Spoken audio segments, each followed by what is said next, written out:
The Pacific Coast. The final frontier of the Wild West. The animals here live, literally, on the edge. For them all, pioneers and prospectors, homesteaders and outlaws, the coast is a land of opportunity, but also the ultimate testing ground.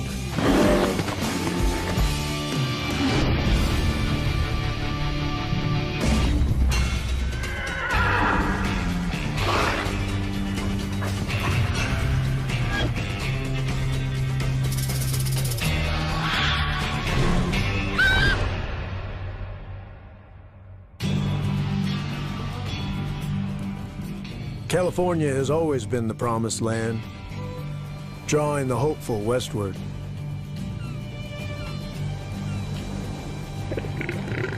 It's lured these giants out of the waves. Northern elephant seals.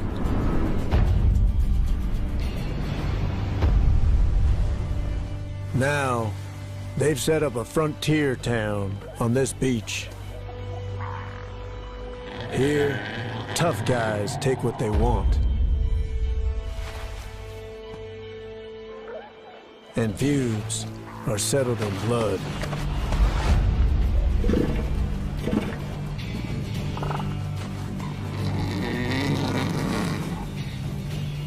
The local boss, the Alpha Bull, calls the shots in this slice of the Wild West. His bellow is law.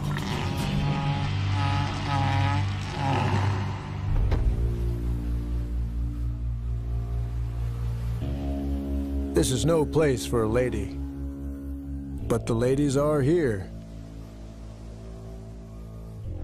The boss plans to get with every one of them, and doesn't aim to share with any of the dudes hanging around.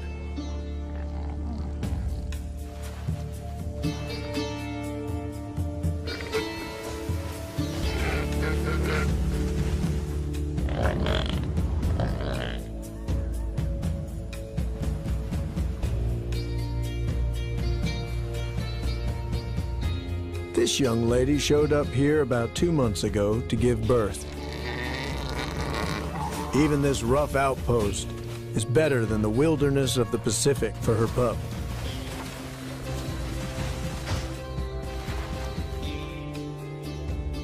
She nursed him for about 4 weeks. In that short time, he gained about 100 kilos. Mom lost almost 200. She hasn't eaten since she got here. With the little guy now big enough to survive alone, she wants out of here. She has to get back to the sea to eat.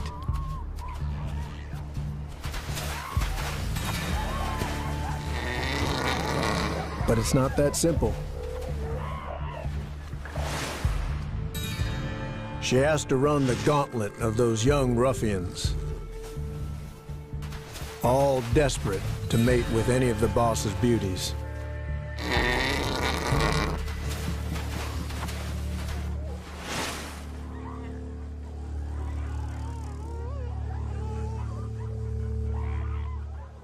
She works her way cautiously towards the surf.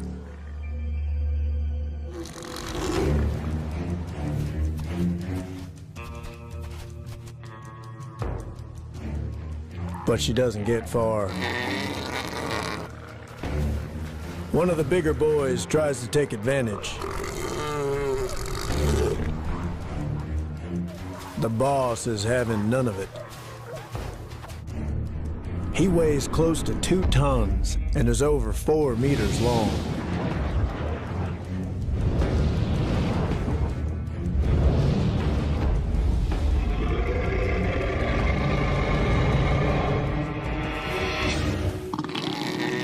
He's armed with a double-barrel proboscis.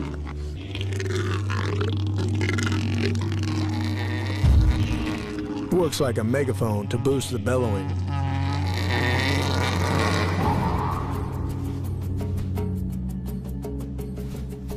Usually, the bigger gun wins. The larger proboscis makes more noise. But the rival's not impressed. So the boss is gonna have to open up a big old can of whoop-ass.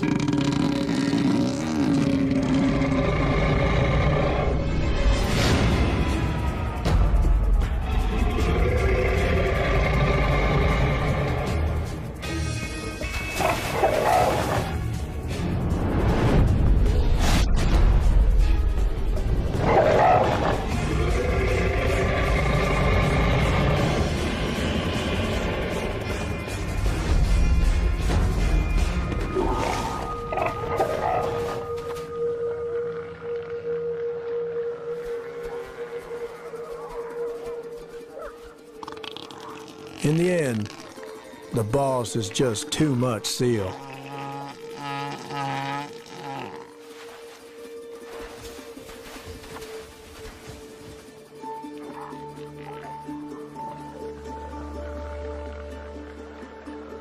His dominance means he gets the girl, ensuring that she carries the strongest genes back to sea.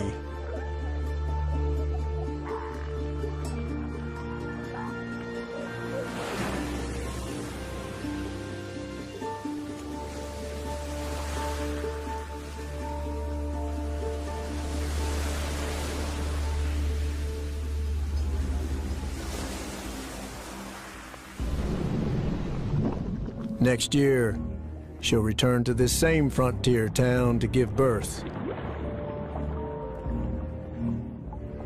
And the big guys will be waiting.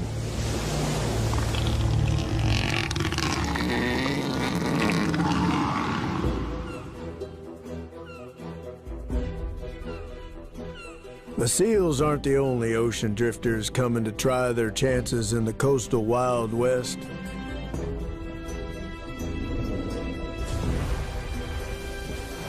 There's a gold rush coming. Gold that's fleshy and pink.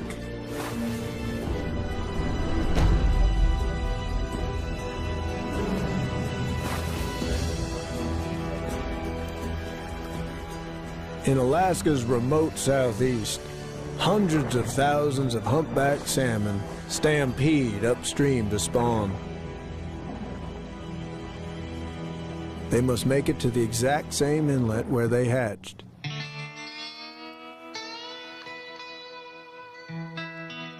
Anand Creek sees one of the biggest humpback salmon runs in the world.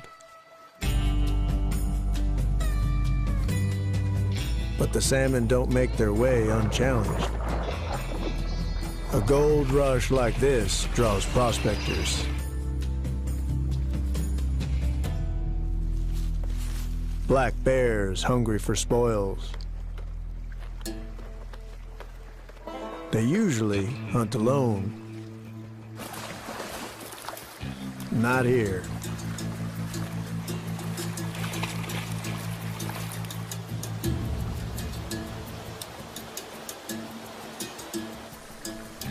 They must jockey for access to the bounty. The biggest, strongest males grab the most lucrative claims.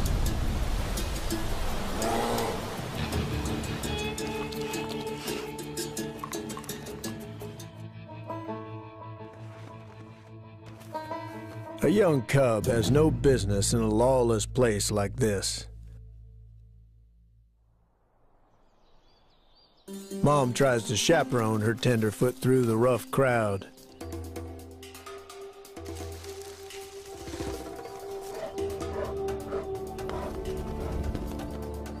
He needs to gain over 10 kilos in the next couple of months if he's going to survive winter.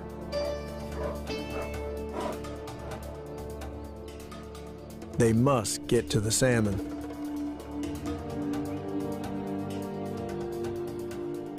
But this spot's already taken. To get to the fish, Mom and her greenhorn must get past this big male. He could kill the cub without breaking a sweat.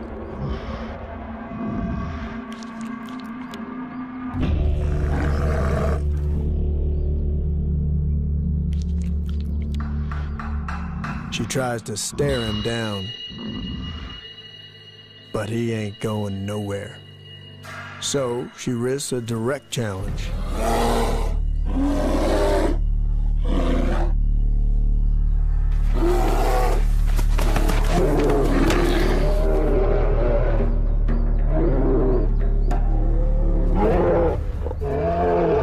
No dice.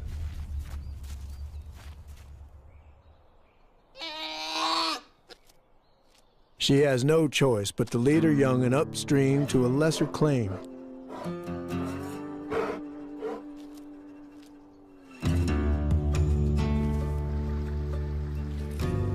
A few dead fish left over by the adults will help tide them over. And maybe he's safer out of the way.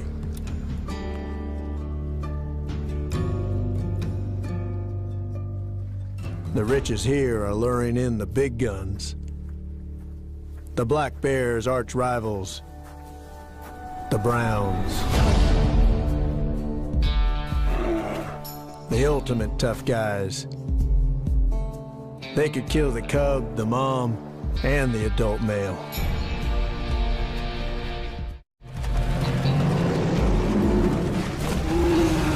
Here in Alaska, brown bears are the robber barons.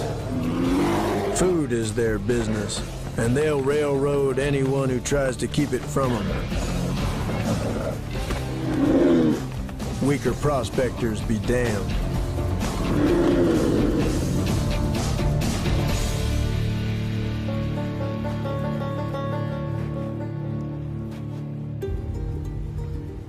The heavies head towards the prime fishing spot, the gulch that the black bears have staked out as their turf.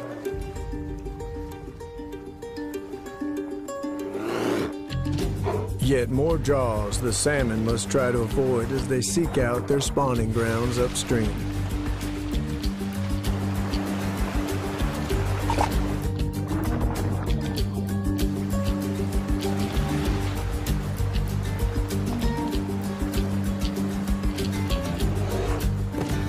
Usually, when brown bears run into black, it ain't pretty. Even a juvenile brown is more than a match for a full-grown black bear. But during the gold rush of fish, incredibly, the barons and the prospectors call an uneasy truce. Perhaps nowhere else on Earth will you see blacks and browns feed together like this.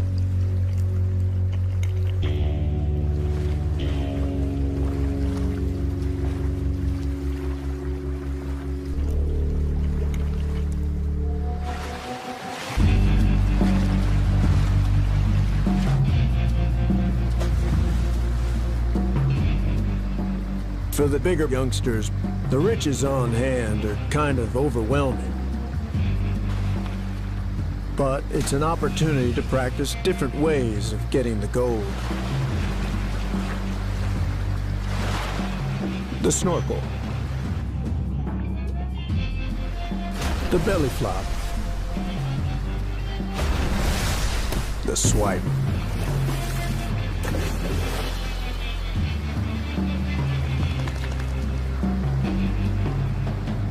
There's no shortage of opportunity.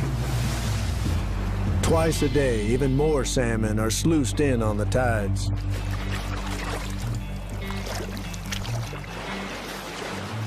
Nearly exhausted from their epic swim, they fight upstream to fulfill their destiny to reproduce.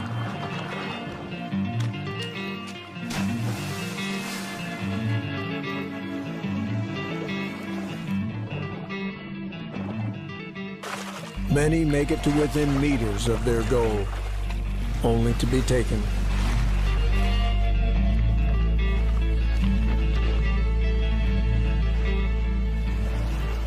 But the survivors have what it takes. Guts, determination, and sheer numbers ensure that next summer, the gold rush will go on.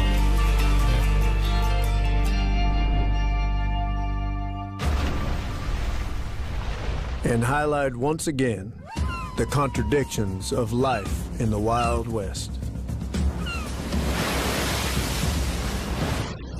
It's a rich land, but riches attract bounty hunters, and they must fight to get what's theirs.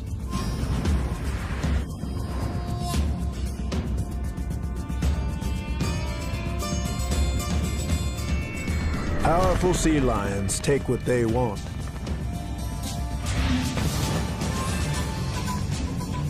While seagulls eke out a hard scrabble life.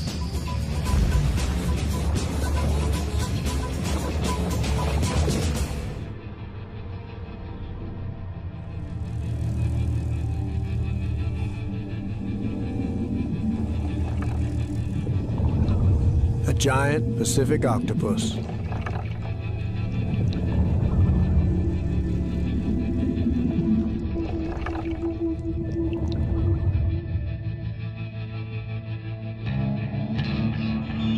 The biggest in the world, with a leg span that can top 4 meters.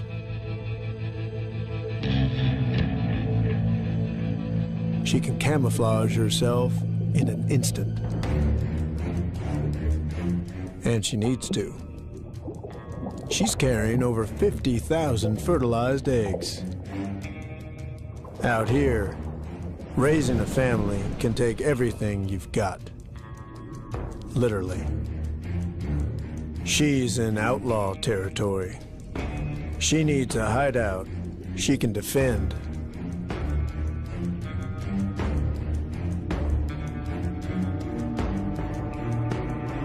She's 90% muscle, but with no skeleton, she can squeeze her bulk into a tiny hidey hole. Now, she readies herself to make a last stand against the ocean's desperados.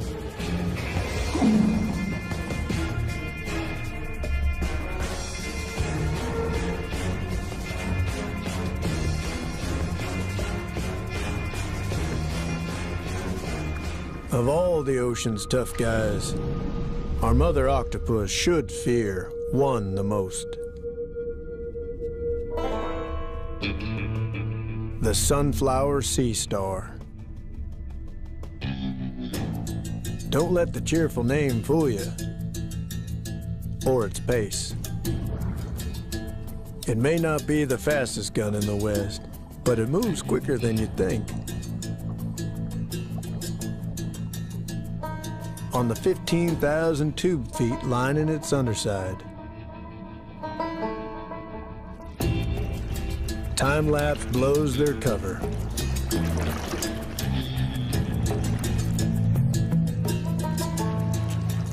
It'll devour anything it can overwhelm. Even extend its stomach outside its mouth for bigger prey.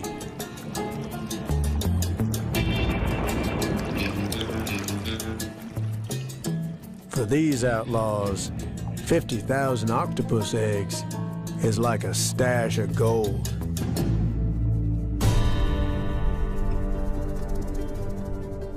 Hunkered down in her fort, the mother is ready. She's braided together her thousands of rice-sized eggs and glued them to the walls.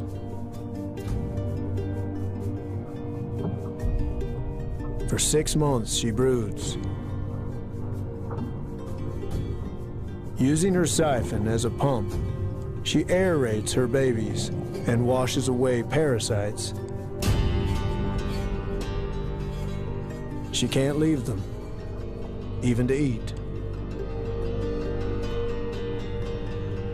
Her color fades.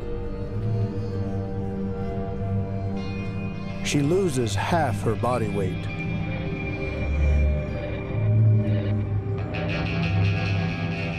The Sea Star bandits wait to storm her hideout. she must find the strength to defend her kin.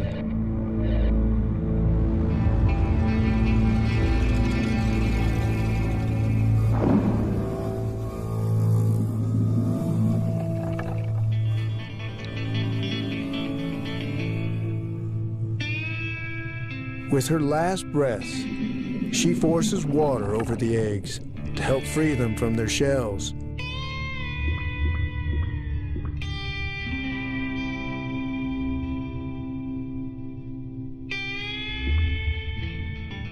And, having saved her babies, she now makes the ultimate sacrifice.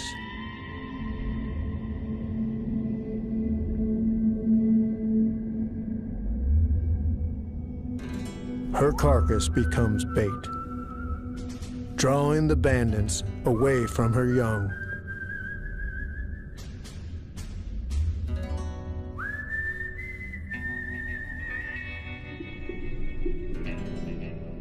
And they need all the help they can get. Of the tens of thousands that hatch, on average, only 2 will survive.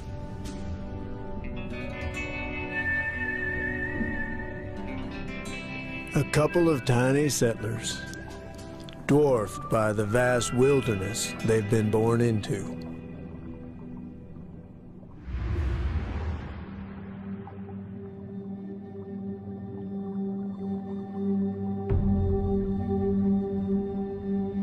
The scale of the West has always made it a daunting world.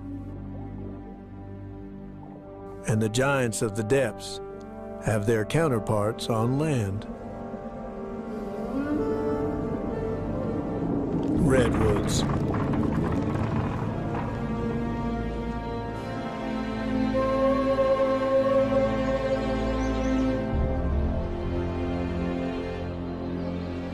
The tallest trees on Earth. Nearly 40 stories high, 20 meters around.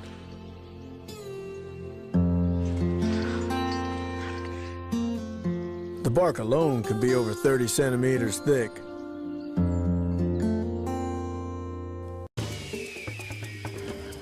This show was created for you and your family to watch together.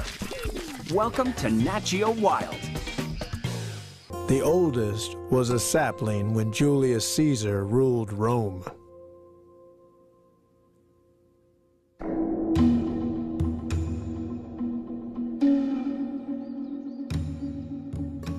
Like any frontier, this vertical world has its homesteaders and its hardships. A spotted owl dad is trying to raise his young'uns alone.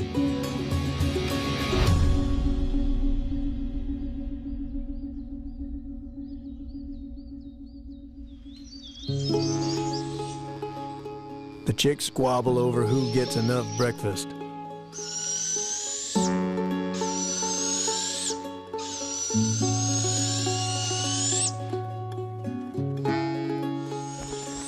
The louder owlet gets the goods.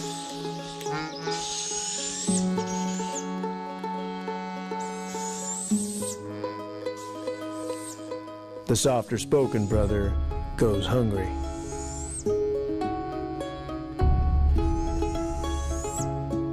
Only if their old man can hunt down enough varmints will both owlets survive. And working alone, it ain't gonna be easy.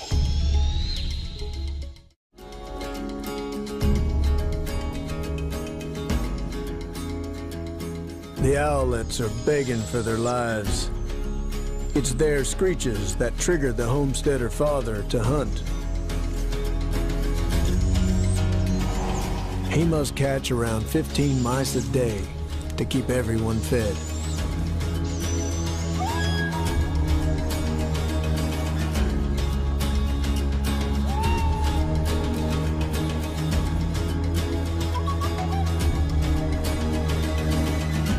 And the mice are doing their best not to get caught.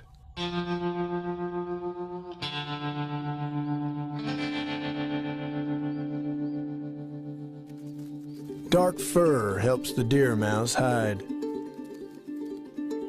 Its ears are big to listen out for danger.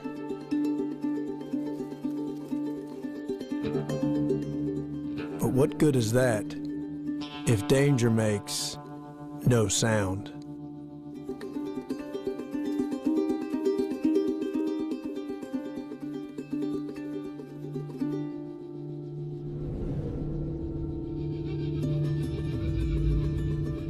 The owl's flight feathers are so lightweight, they're see-through. Fringed edges let air pass, breaking up the flapping noise that a normal bird makes.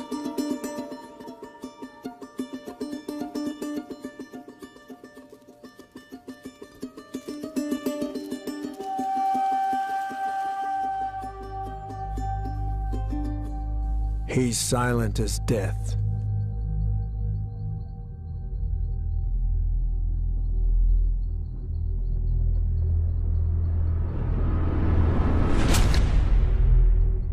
The mouse never knew what hit him.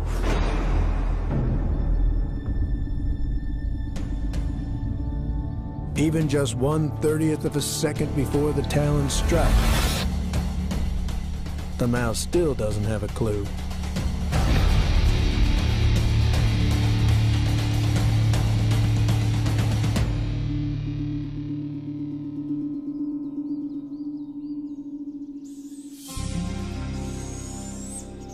Finally, the second youngster gets enough to eat. The homesteader's hungry family is fed for another day.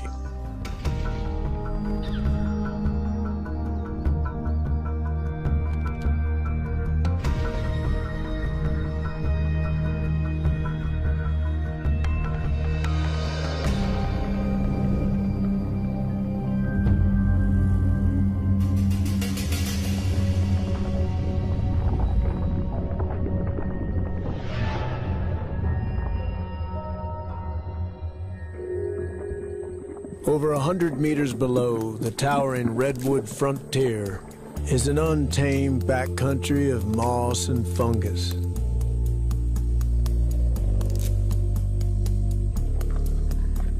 But also of unexpectedly dapper dandies. Banana slugs, America's biggest slugs. They can grow even larger than the fruit they're named for. Slick here may be dressed up fancy, but he works as the local farmer. He helps the forest by munching on competing shoots and weeds, but sparing the redwood seedlings.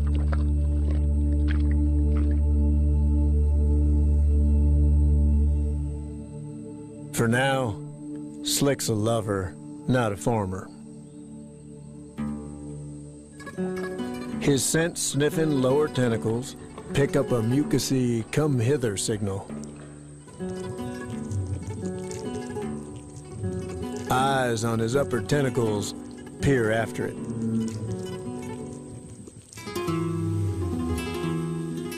Slick can't tell from here if it's male or female.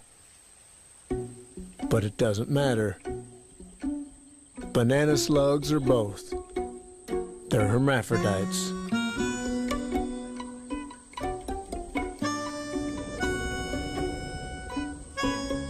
They take their sweet time, mating for up to 12 hours. Nothing premature about Slick.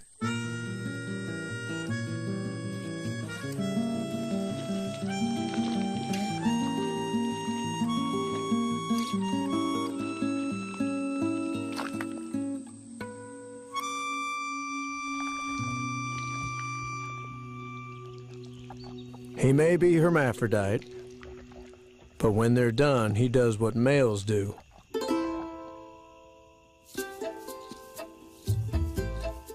He hits the trail.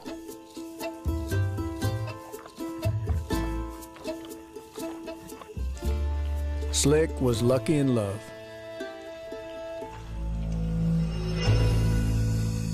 But the Wild West forest is a dangerous place.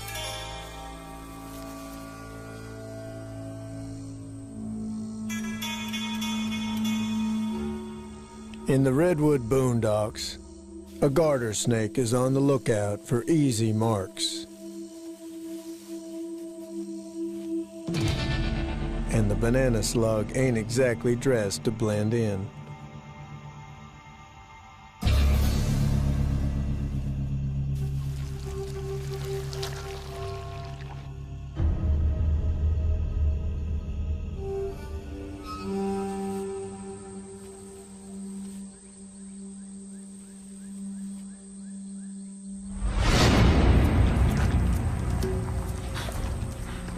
It looks like it's all over for our mustard-colored Romeo.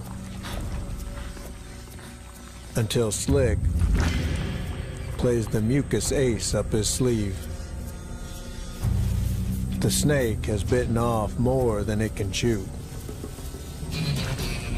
The slug's repulsive slime makes him very hard to swallow.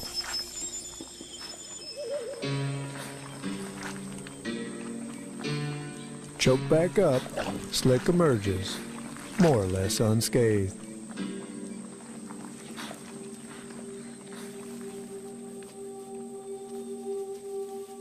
But he's not out of the redwoods yet.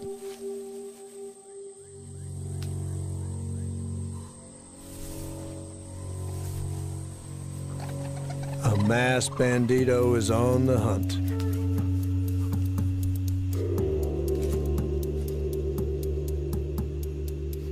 The raccoon has a trick to neutralize Slick's slime.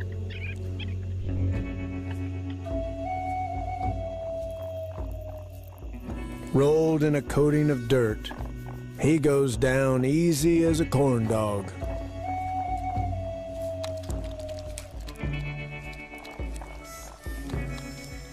Just another victim of the Wild West dog-eat-dog rules.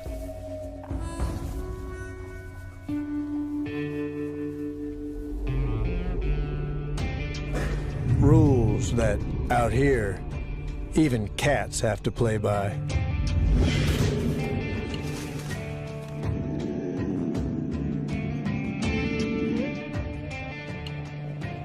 No matter how small.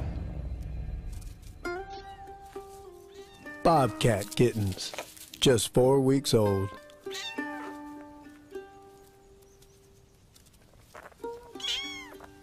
They explore their world and roughhouse to develop the muscles and nervous system they'll need to survive as hunters.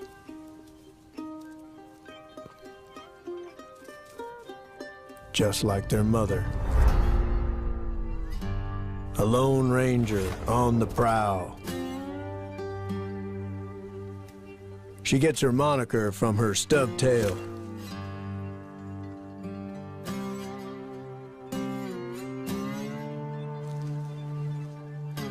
As the West Junior Cat, she may play second fiddle to the mountain lion, but if anything, she's even more resourceful.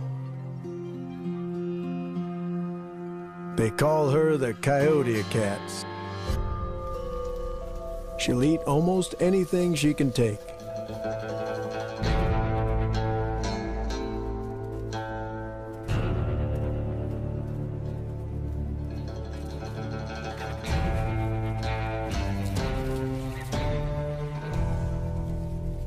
Like all felines, she's an expert hunter. But rarely does the bobcat chase down her prey.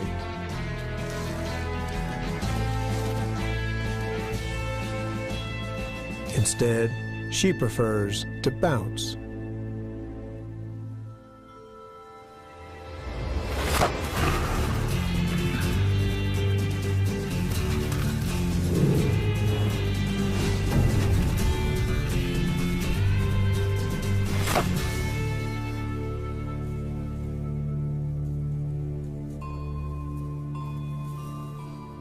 This loner has to make her pounces count.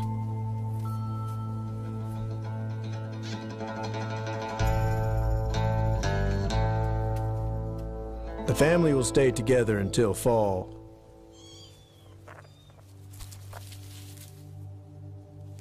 Then the kittens must make their own way. Head heading out into the wild coastal west.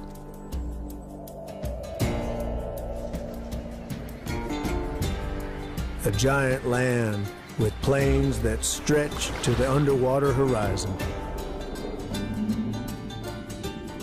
On the wide open spaces of the seabed, landowners must fight off claim jumpers.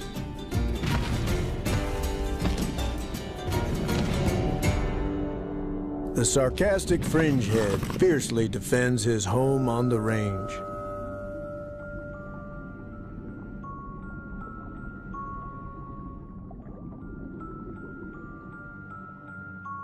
He has a rival.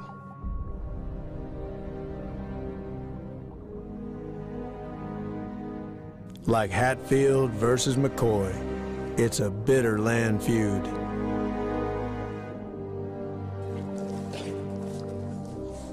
Neither's gonna give up his home and hunting ground without a fight.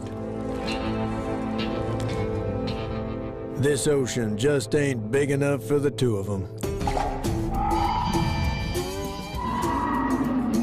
It's not about teeth.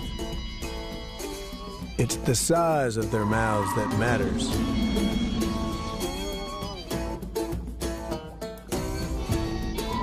A bare-knuckle fish fight.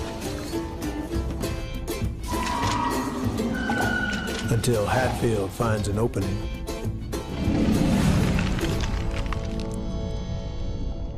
Done and done.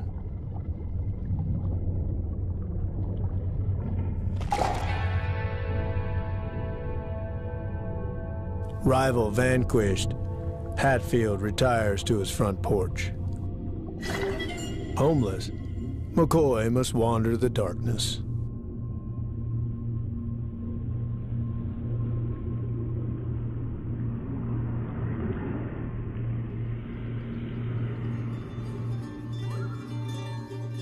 When night falls on America's coast, the stars come out and find their reflection on Earth.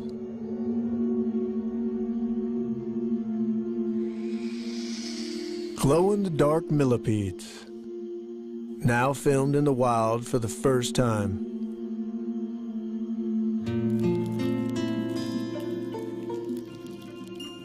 These are found only here in the mountains of California.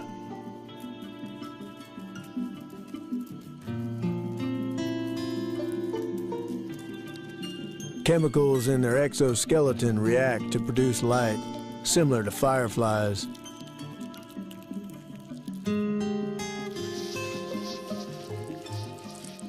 Like any self-respecting citizen of the Wild West, these guys are packing. If attacked, the millipede will ooze deadly cyanide from the sides of its body. The alien glow serves as a warning. He's a gunslinger, and he wants you to know it.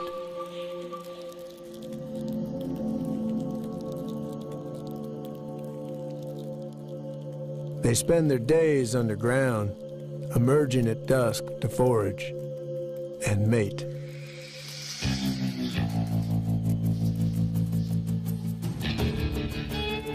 Courtship is a prickly affair.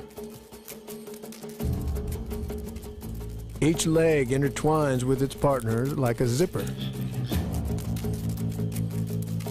These millipedes actually only have around 60 legs. But the male does have 2 penises. Good to be a bug. They unzip after they're done.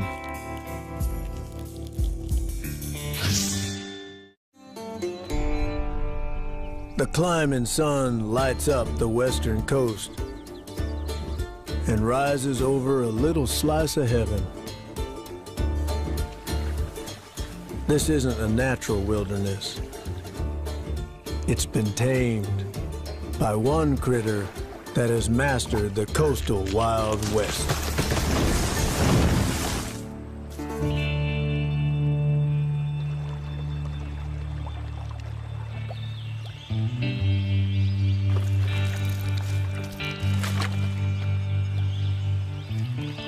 Pioneers, fired with a sense of manifest destiny.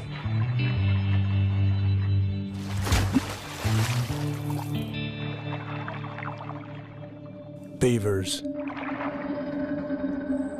Next to humans, no other animal has done more to transform the West. At up to 20 kilos, they're America's biggest rodent by far. Big enough to take on the wild western landscape and win.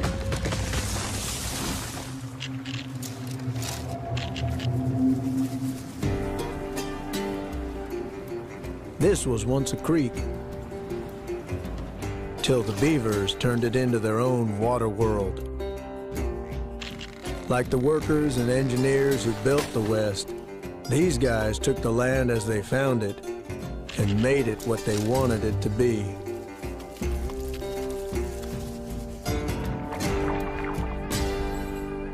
The dam they've built doubles as their home.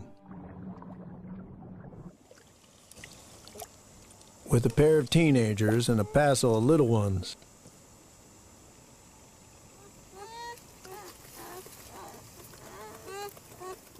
Mom and Dad will likely be together for life.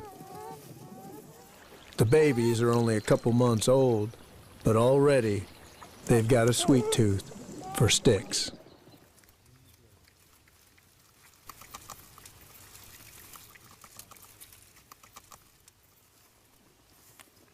Mom carefully grooms herself to maintain her fur's waterproofing. She's gonna need it. Outside, trouble is brewing.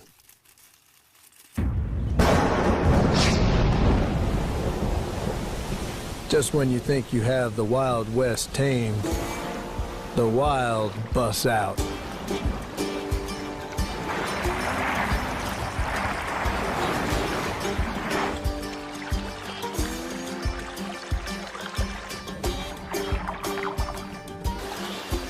The sound of running water brings on a compulsive obsession with making it stop.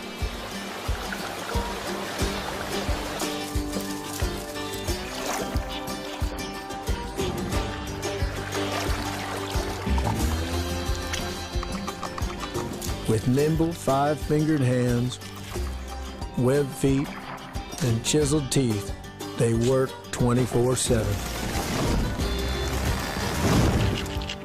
But even an expert lumberjack can't be certain where the tree is going to fall.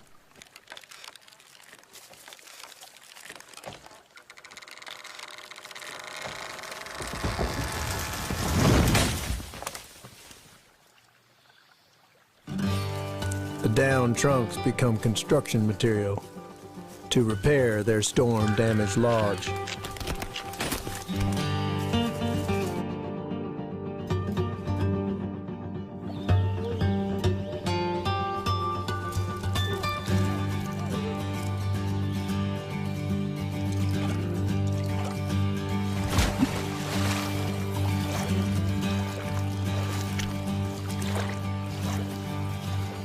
The busy beavers embody the spirit and hard work that conquered the West.